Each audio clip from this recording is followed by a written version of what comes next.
You have observed Nigeria's security landscape up close. Walk us through what you make of the return of General Musa. What does this signal at this particular moment for Nigeria? Thank you very much if you are listening to me. I can hear you I clearly. think General Musa appointment as the new Minister of Defense is putting a square peg on a square hole. This is a highly intelligent officer, an officer that was in the battlefield. He has seen the nooks and crannies of and the capabilities or inabilities of our own soldiers to combat a highly sophisticated terrorist group. So right now, the president respects him, the president trusts him, and when his time of military service was over, he feels it deemed that he should come back to continue from where he stopped.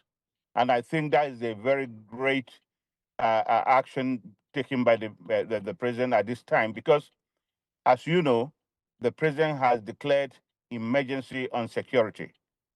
And what that means, he is supposed to bring in the best brain to put at the head of affairs of national defense.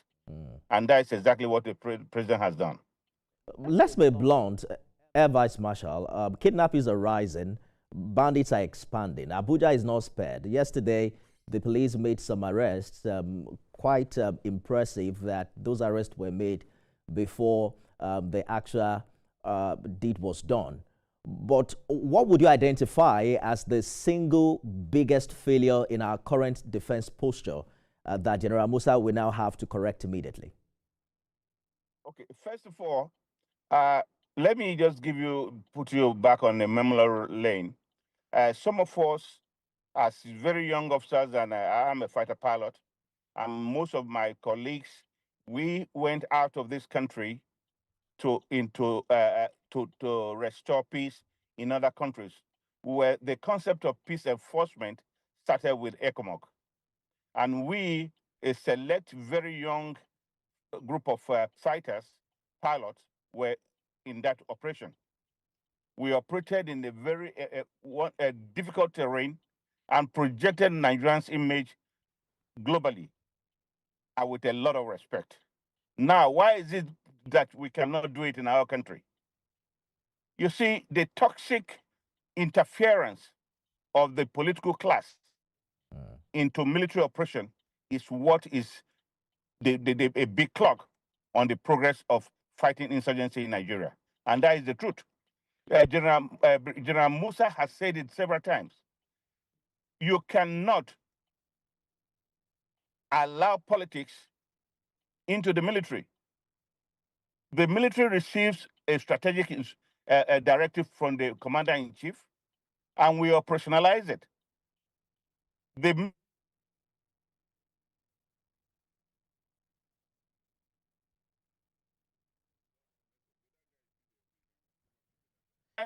The required logistics and tools to fight insurgency is being manipulated.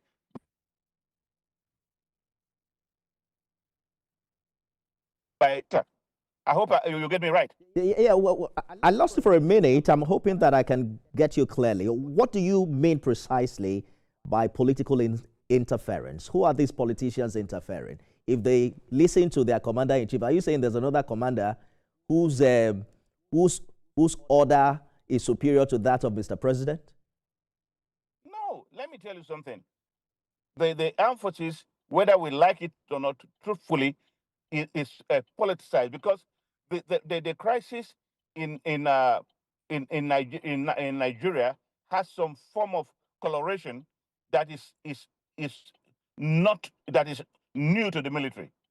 So if the politicians feel that terrorists should be pardoned, terrorists should be embellished in the form of a kind of a romance, those guys have relations in the military. So when politicians are giving those kind of wrong direction there is sympathy for the fighters within the state actors, and that is what I'm talking about. Does this have any relationship with the growing allegations that, though not officially confirmed, that some state actors negotiate with bandits? Is any form of negotiation sustainable? Is this something that you consider sustainable and acceptable within the ambits of the crisis we find ourselves in Nigeria? You see, the truth of the matter is that our elders and our political elites have refused to cut a spade a spade. What is insurgency? Insurgency is that a group of criminals or misguided elements say they don't want the state direction, and they want to cause confusion. And once they take up arms against the state, they are enemy combatants. So the job of the military man is to exterminate and eradicate those kind of criminal elements. So there is no room for negotiation. What do they have? What cause do they have? They have no cause to destabilize the unity of this country. And the armed forces members, we have signed that we will be the tools as as the ones that will manipulate the extent of violence against those criminals. So the truth of the matter is that had it been we were operating in an environment with no political toxic interferences and things in this way, the military would think straight and better and go for the kill. This is my explanation. What about concerns about intelligence gap, failure to detect or even map and predict threats in cases like this? In two of those kidnap instances, we hear that there was an intel, right? But how come there's failure in operational response? A situation where they say, you know, can you hear me? Well, yes, I can hear you very well. Yes, a situation where they got an intel, you know, army personnel were there, and then a few hours before the attack, they left. I am not part of this. I will not be able to discuss that particular issue. So where is the real challenge here? Because you have established a very critical force, political interference. What must Mr. President do differently now, you know, beyond just appointing General Musa as minister? He should give him a marching order to restructure the armed forces in so many ways. Say that again.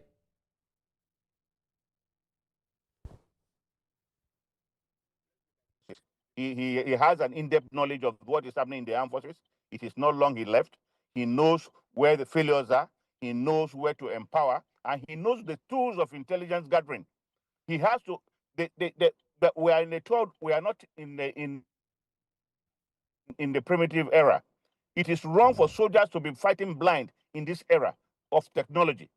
The armed forces should be empowered to broaden their ISR capabilities and the tools they use to fight war, and so that we can run away from collateral damage. And we must have a partnership with foreign groups that are more sophisticated in technology, like the United States, UK, and even USSR. What capabilities they have, and we can come together and put our heads together and flush out these guys out. Former Chief of Defense Intelligence, we're going to reschedule this conversation with you because there are some breaks in audio, so we couldn't hear you clearly. But we're hoping that our producer will be able to reach you and then bring you to our studio so we can sit down and talk more exhaustively on this matter. But thank you so much for joining us on the show today.